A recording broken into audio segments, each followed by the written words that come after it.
If your family only comes together in times of crisis, you don't have a family. You got a herd of sheep.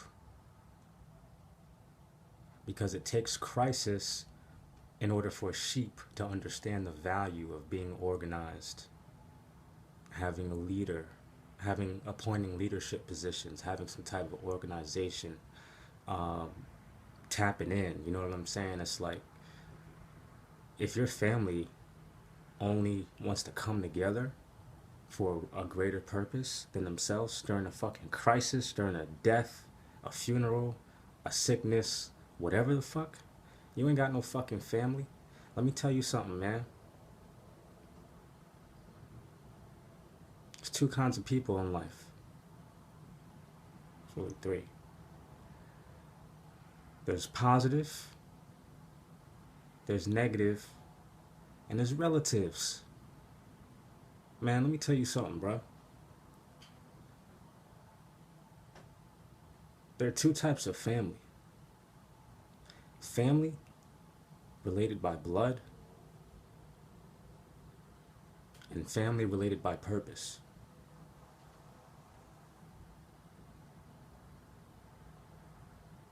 There's two types of family, you know what I'm saying? When a family is just related by blood, that's all that's going on there. Y'all really not family, and I'm gonna tell you why. But when a family is related by purpose, y'all really family because you guys are actually coming together for Thanksgiving or whenever you guys link up, and you're coming together for the greater purpose of knowing each other,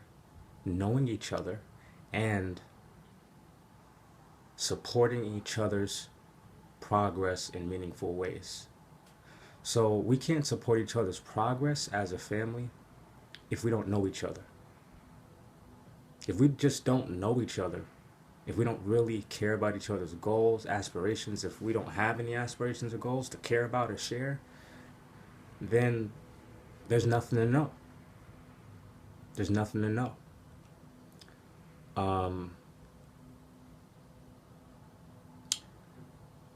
you see, when you spend time around people, you become like them. So your income is going to be the average of the five people you hang around. Period. I don't care how fucking smart you are. I don't care if you just won the fucking NASA science award internationally or some shit. Like, I don't give a fuck how smart you are, how intelligent you are, how much money you already have, where you going, who you. It doesn't matter if the five people you spend the most time around, you're gonna be the average of them. You know what I'm saying? Your income's gonna be the average of the five people you spend the most time speaking to. No one's gonna save you out here. The only ones that's gonna save you are your customers. You know what I'm saying? Because your friends can't help your success. Um, they can't help you become successful. They can help your success in different ways, but ultimately, you don't even help yourself become successful. It's your clients, it's your customers. They're the ones who help you become successful, actually become successful. Your customers and clients are the only ones that help you become successful. Everyone helps your success in other ways. Business partners, family, friends, you know what I'm saying? If you're lucky to have family and friends supporting you, your business. But ultimately, the number one person that supports your business is your client, is your customer. So you have to have a customer centric, stakeholder centric business. A stakeholder is anyone that impacts your business in any kind of way, and a customer is the one that impacts your business the most. Um, and so, while I believe in putting employees first, so putting yourself first so that you can serve your customers. So if you were just an individual, sole proprietor, whatever, just an individual owner, you put yourself first, then you're able to put your clients first. If you got a business operation, you're employing people, you put your people first, they're gonna put your client first. So that's how you actually put your client first. But your customer is the one responsible for you actually becoming successful. That's the one you exchange value with. Business is not a hookup and it's not a favor. We ain't doing this for fun. We're not doing this for free. We're doing this for a reward, for a profit. If we're not making a profit, we're volunteering. If we're living paycheck to paycheck, we're volunteering. If we're not getting paid at all, we're not volunteering. We're actually paying someone else to work for them. If you're not making at least your age per hour, then you're being underpaid. The minimum, your minimum wage, if you're really going to take your life seriously, should be your age. So if you're 25 years old, it would be 25 an hour. If you're 10 years old, it would be 10 an hour. I don't give a fuck. If as long as you're not getting paid at least your age, you are being underpaid and you are paying to work. It's costing you to work, even though you're being paid. It's costing you more money. You're not making any money because you're not making at least your age per hour in income. So a quick way to do that is to multiply your age by 2, and that's how much you should be making for the year. If you want to be precise, then you multiply your age by 1,920. And basically 1,920 is a full-time, working job. It's your age times 40 hours a week times 4 weeks a month times 12 months out of the year, and that's what gives you your salary. So the quick method is, if you're 25 years old, you should be getting at least 50,000 a year minimum. You know what I'm saying? You should be making at least 25 an hour minimum. If I want to get precise with it, it's going to be, I should be making $48,000 as a 25-year-old minimally per year, because 25 times 1,920 is 48,000. That's like the precise joint. So that's the rule of thumb. But back on this family shit, like, you spend time around people.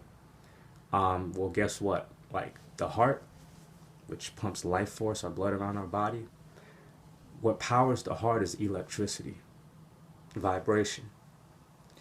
How we receive vibration through many different ways, but one of the main channels we receive vibration is through sound, hearing.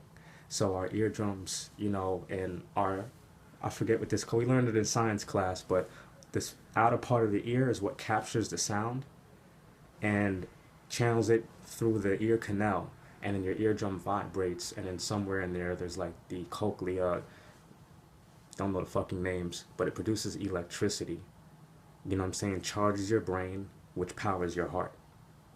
And that's how your heart beats. Now, what happens when you're looking at people, speaking to people, they're speaking to you, you're exchanging sound waves to and fro. And so if me and you spent a lot of time together, you're listening to the sound of my voice. Eventually, you'll start to become like me in different ways because you're listening to me speak. That's just listening, that's just talking. Eventually, you'll start to become like me. You'll start to inherit qualities that you admire and maybe some qualities that you don't. So this is why it's very important for, and hopefully there's a lot more qualities about me that, are likable or desired in another person. Because ultimately, the greatest benefit of making yourself a high-value man, being a high-value person, a high-value individual, which translates into being a high-net-worth individual if you do it properly.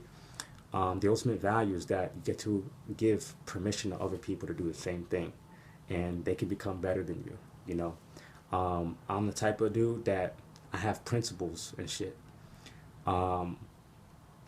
I don't leave like the young generation fucking hanging. If they need help and they do something, and most of the time they need money, I'm giving that money. I'm breaking them off. I'm making sure that they got something in their pocket at all fucking times. It is absolutely wrong and evil for any young men or young people, period, to be fucking starving when these are the warriors. You know what I'm saying? This is our military. We sending them out to go slay the woolly mammoth and bring the limbs back so we can cook and have a feast around this motherfucker. Like, you know what I'm saying? It's like, you can't have your warriors malnourished.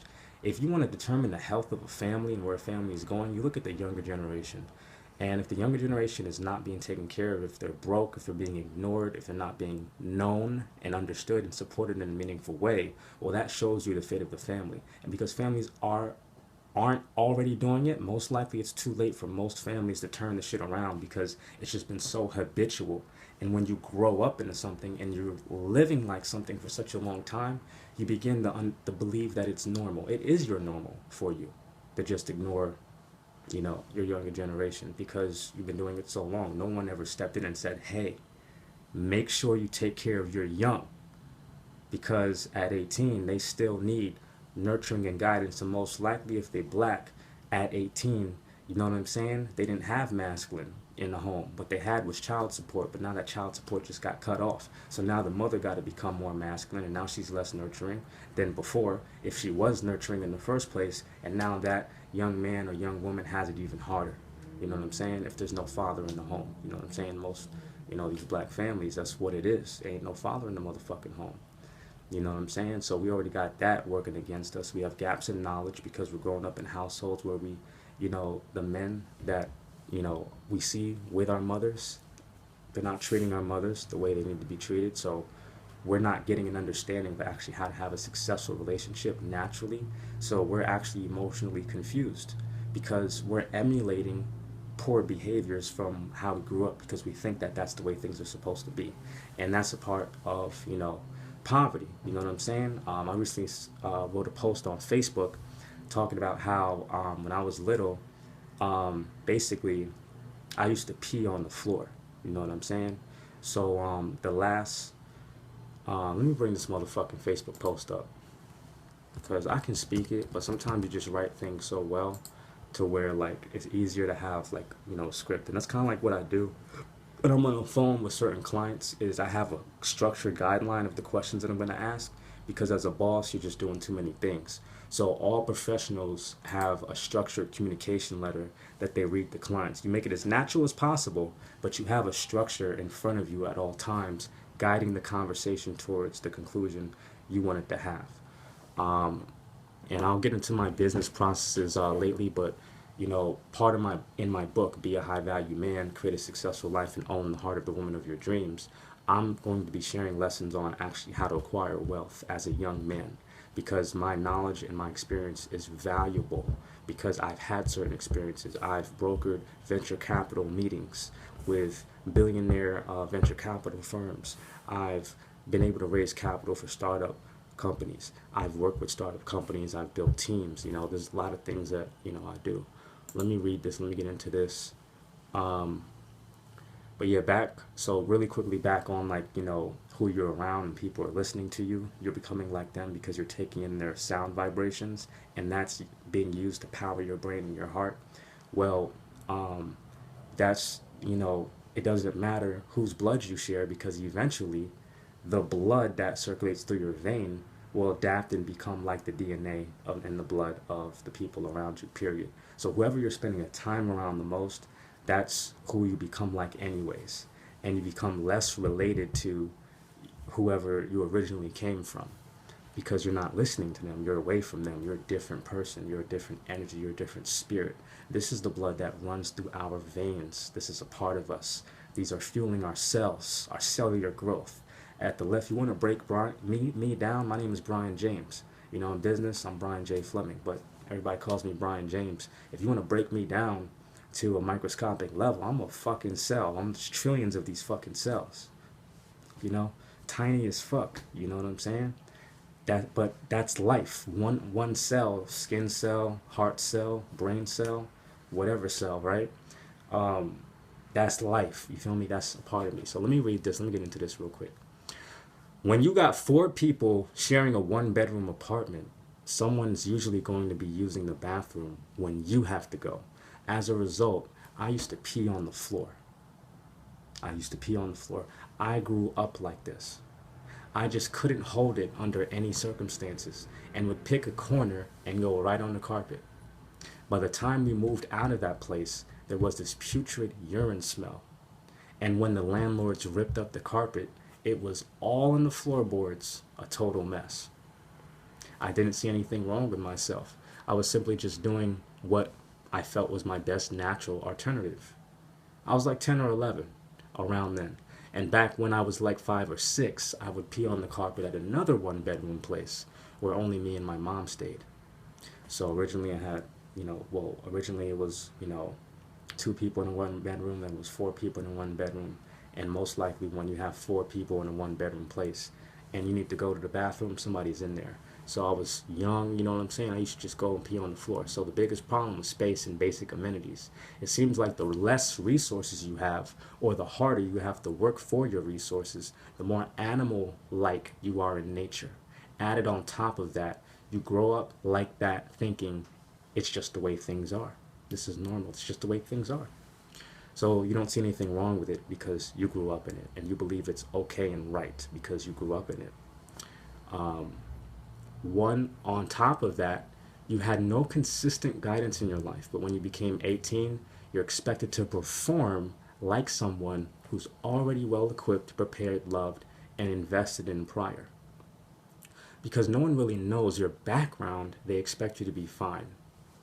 When you finally come forth and express your needs or knowledge gaps as a man or woman, you are seen as someone who's simply making an excuse and your needs are invalidated because everyone you're expressing them to within lives within their own bubble and can't bear to have their own perception of your reality disrupted.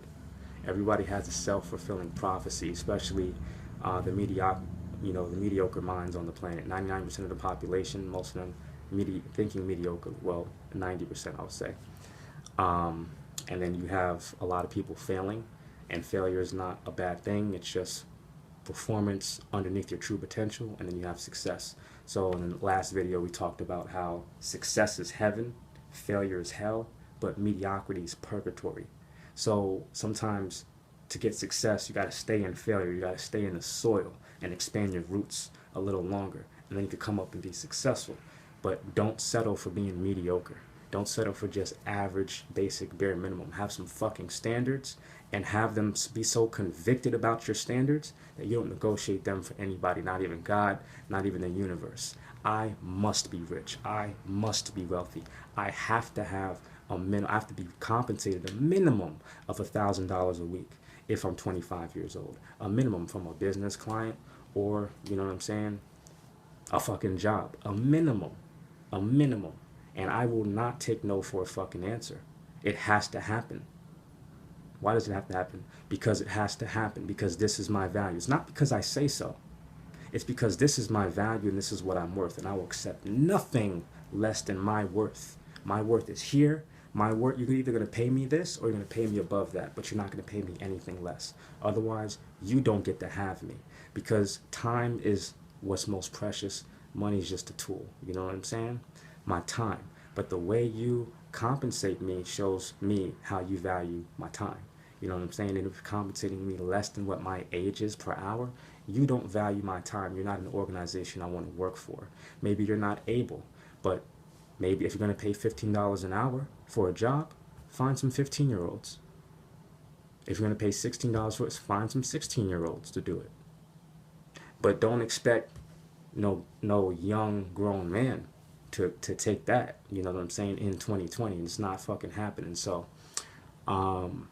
basically that scares the living daylights out of people when they experience a threat to the illusion of what they always believe to be true. So when you disrupt and when you speak your truth, it's fucking just scares people, gets them uncomfortable.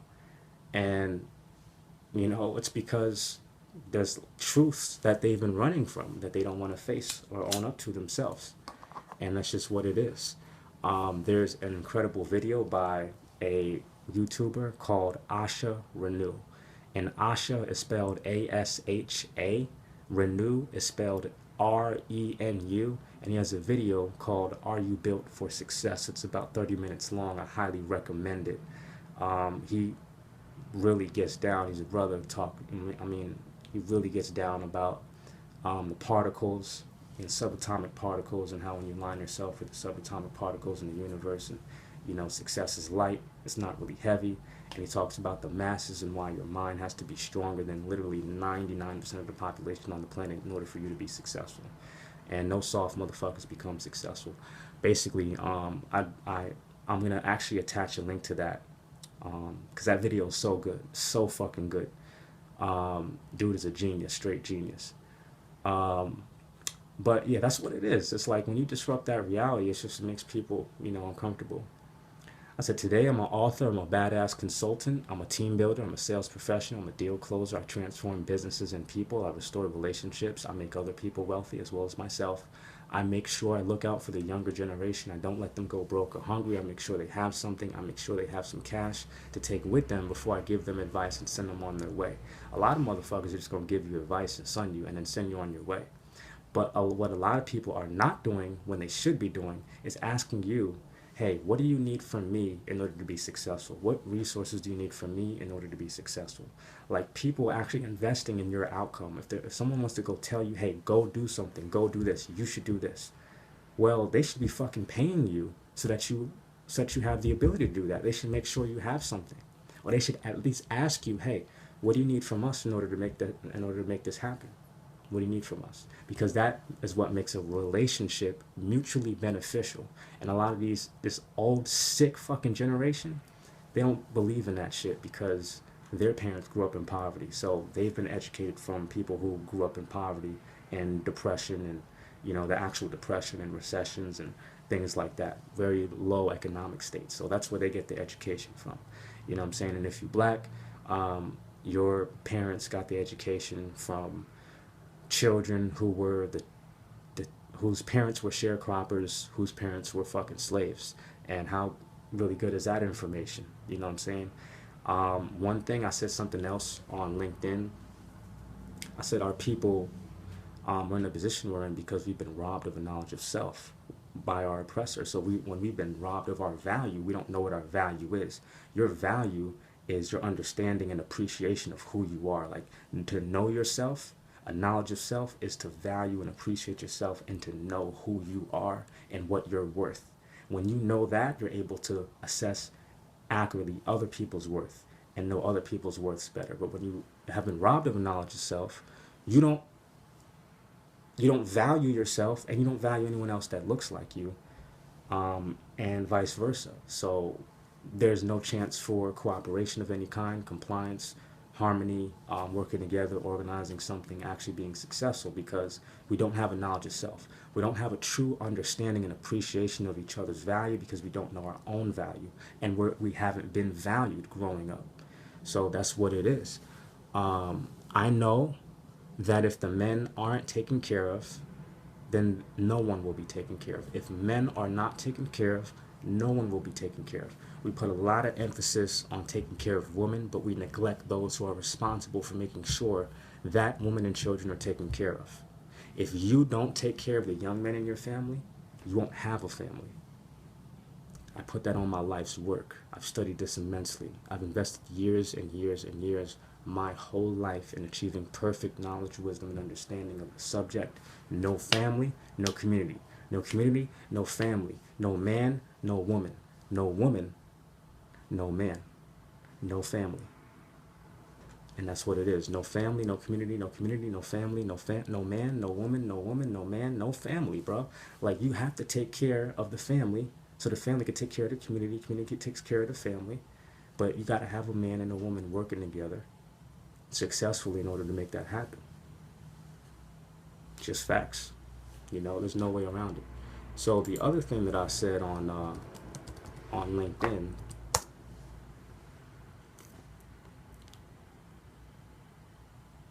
I like what Rick Ross said. Rick Ross said, when you black, your lips chap because the game cold. You know what I'm saying? That's what Rick Ross said in Santorini, Greece. I believe he said that in. Let me find this post because I'm about to go in on this. Actually, I'm going to make 2 separate videos. That's what I'm going to do. Because I did not mean to make this shit 23 minutes. I want to end this shit right now. This is going way past the point I wanted to go past. Let me find this very quickly. So my shit is loaded. And, these days, I'm just all about getting paid. Women fall in love with men who control their own destiny because those men are dangerous. I'm telling you, I'm getting down with this book. I'm going in. You know what I'm saying? I'm going in on this book. Matter of fact, I'll probably make 3 separate videos. This was just kind of like, giving you that game, giving you that knowledge. But let me see what's up. Come on. We'll work for millions of dollars. Okay, so great efforts require a master plan, a blueprint, a leader, funding, and cooperation. We need a living example of someone who can represent and lead us through the restoration process of our knowledge of self. This is a high-level overview of our collective human need, unique to our collective condition. Remember, black people didn't get reparations. The Japanese got reparations. The Koreans got Koreatown. The Chinese got Chinatown. The Jews got they temples and they mosques and they museums and billions of dollars in funding and assets and land. And you know what I'm saying? We'll get on the Holocaust later, but you know, actually, what really happened in the Holocaust was that the upper echelon Jews hired Hitler to basically wipe out the lower half of the population, and that's a strategy called purging. And they did that uh, basically to recalibrate the Jewish economy, and that gave them position and negotiating power, saying, "Hey, we wealthy Jews have just suffered this tremendous loss. Give us these assets so that we can repair and rebuild our culture." You know, and that's what they did. So that's how the Holocaust happened. Um, Black people, we've been in slavery for 400, 500 years, but we've been in slavery longer than we've been out of slavery. So in my last video, I talked about going through a forest. You know what I'm saying? If you're moving through a forest, when you're entering the forest, you know, you're going into the forest, but when you reach the halfway point, you're leaving the forest. And when you're out of the forest, you still got that forest on you. You still have whatever you had to go through, the pain, the uncomfort, you still got that on you. And then you're having kids now with that forest mentality. You know what I'm saying? So do you understand? If I put you in the forest for 10 fucking years and you live in that forest for 10 years and I take you out of it, are you going to be straight? You know, the next you had to fucking survive. You had to fucking eat all kinds of fucking insects for protein. Are you going to be the same person when you come out after 10 years? Are you going to be just instantly back to normal your first 12 months? Back in civilization? No, you're not. So why would you expect black people to be fucking normal and you want us to perform at the same level as whites? You know what I'm saying? When we collectively, and I'm not just making excuses for us as individuals, what I'm saying is collectively, our community cannot, you know, we don't have supportive relationships like that because of the history of America and how we came here. So we're actually expected to perform at this level where the common citizen who has received reparations and they have supportive communities, and even if they're poor, they have a chance to make it because they just have support networks in place waiting for them to tap into. We don't have that. If I'm going to raise capital as a black entrepreneur, I have to go outside of my community in order to do it. I have to go outside of my community to even make sense to people who want to talk business on a high level. And that is fucking crazy. But that's a reality that I have to deal with. That's a reality that the black professional has to deal with. And even like the smartest of us and the most talented of us and the best and brightest of us, we're not rich because our community is not in a position to fund us and support us and value us. So intellectually and financially and spiritually, we're not in position like that. So it's easy for you to have somebody like a Mark Zuckerberg come up, you know, with his talent and the network and the relationships that he had and how he applied it, because he doesn't have to go outside his community to get investors. But me, I can't raise capital or funding for my business from people that look like me because we simply don't have it, and even if we did have it, we wouldn't give it. Because we don't know how to replace it. We don't have systems in place. So when black does get rich, all black rich can do is pretty much just take care of the family and leave everybody else to, you know, do their fucking thing. Because we don't have enough rich black. Because it takes rich black to support rich black, is what I'm saying. But anyways, I don't even get into the fucking quote yet. I'm just going on this fucking rant. Maybe sometimes these are good. Maybe sometimes you need a rant sometimes. So, knowledge of self. My people have been robbed of a knowledge of self. And when you are robbed of a knowledge of self, you begin to take on the very nature, thinking, and values of your oppressor. So whoever robbed you, you are absent of a knowledge of self. You take on the values of the person who robbed you, treated you poorly. You take on their values. So you treat yourself like they treat you, and you treat others that look like you like your oppressor treats you. So when you are robbed of a knowledge of self, you have no foundation of self-valuation. You don't know what your worth is, therefore you don't know what you're worthy of. Your entire life is lived as an attempt to fill a dark void. You're trying to fill a void. because you don't know your value. No one ever taught you anything. Any attempt to give your life meaning, any purpose or intention you set your heart on, receives fragmented ambition from yourself and others around you. The flesh and spirit of your community is weak and continues to weaken as your community is civically and economically expected to keep up with the pace of other communities who have not been robbed of knowledge of self. Self-worth and self-dignity. Remember, slave masters, it was not uncommon for slave masters to have their sons have sex with their own mothers. It was not uncommon for slave masters to castrate, the strongest men simply so that they can take the second strongest man and turn him into a fucking bitch. You know what I'm saying? So it's not uncommon, for that to happen. Like, I come from ancestors and shit. We've had our fucking balls and dicks and testicles cut off. You know what I'm saying? And imagine having your fucking dick. How do you feel having your... Let's talk about on a basic level. Just how do you feel right now having your genitals removed without your consent? Now imagine you a man and you got a family to take care of, and like a wife and children and all of that. And, what I'm saying? Let's not even get into that shit because we here now, you know what I'm saying? But what I'm saying is that it was warfare back then, it's going to be warfare now. We look back then and say, I would have never allowed, any white person to, like, I would have been cutting throats. I would have never allowed anybody to whip me. You know what I'm saying? I would have just revolted and revolutionized. Well, where's that revolt and that revolution today in terms of economic power? Where is that? You know what I'm saying? Because there's going to, 100 years from now, people going to be looking back on this time being like, well, damn, they had us out here broke. They only gave black people the security jobs in the building, but not the executive level positions to run the fucking company. I would have never settled for that. I would have been fucking robbing and stealing and going on heists, and I would have been fucking, creating my own income stream. Well, where's that ambition today? You feel me? Like, fuck the future, waiting on another motherfucker to say it 100 years from now. Let's get in order now. Let's get things in order now. So basically, until my people restore their knowledge of self, they will not be able to organize, trust each other, value each other, respect each other, create families, create wealth, and protect and provide for each other. In fact, until my people fully restore their knowledge of self, they will do the exact opposite. And that's my game for today. I am going to work on the other videos I had. Talk a little bit more about my book, Be a High Value Man, coming out 2021. And I'm going to talk a little bit more about value your time and some other more important topics. So we're going to end this one. I love y'all. If you got some value out of this, let me know. You know what I'm saying? Like this shit, comment, you know what I'm saying?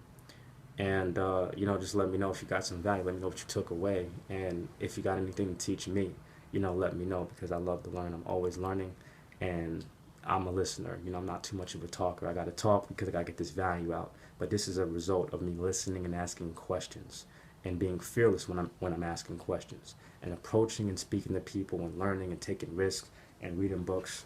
Hold on for a second.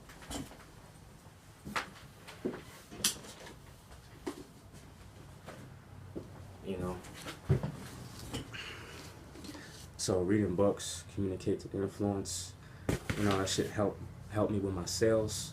You want to sell something, you know what I'm saying? You want to sell this lighter, you know what I'm saying? Well, what you got to do is, you don't, oh, this is the greatest lighter in the world. You know what I'm saying? What you do is you walk up to somebody and say, hey, what's your favorite kind of lighter? Oh, really? Well, I got something better, you know what I'm saying? And then you bring in the product, you feel me? So what's your favorite Girl Scout cookie? That's what Girl Scouts ask. They don't ask, do you want to buy a cookie? They say, what's your favorite? They already put themselves in the position of, I talk about this. I got another video on this. I'm not going to go into that too deeply. I'm going to think bigger. I really like to read these books multiple times.